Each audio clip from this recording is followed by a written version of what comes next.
Hola, me llamo Berta Young y soy artista plástica e ilustradora. He expuesto mis trabajos en distintas galerías como Échale Guindas y he realizado murales en espacios tanto públicos como privados.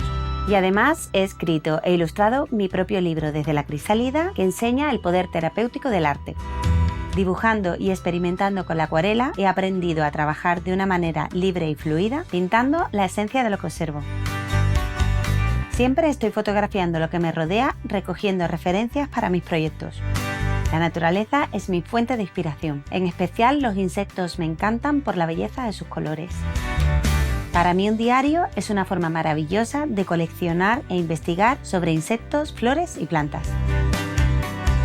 En este curso de doméstica te enseñaré a crear un diario naturalista a partir de tus propios dibujos de acuarela. Como proyecto final, realizarás un diario con dibujos de plantas e insectos utilizando diferentes técnicas. Para empezar, te enseñaré los diferentes materiales con los que vamos a trabajar y dónde encontrar fotos para utilizarlas como referencia.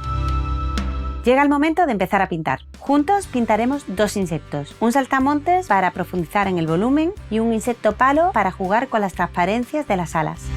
Después pintarás diferentes tipos de plantas y aprenderás a captar su esencia y a plasmarlas en tu cuaderno.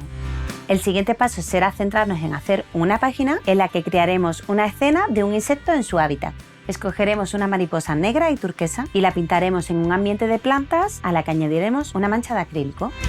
Para concluir, te mostraré cómo encuadernar tus dibujos y crear tu portada. Al terminar, habrás aprendido a crear ilustraciones de diferentes insectos que podrás juntar en tu diario naturalista. Para acompañarme solo necesitarás los materiales esenciales para pintar con acuarela y ganas de pasarlo bien.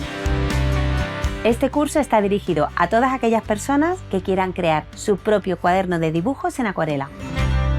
Aprende a pintar insectos en acuarela y descubre cómo crear tu propio diario naturalista.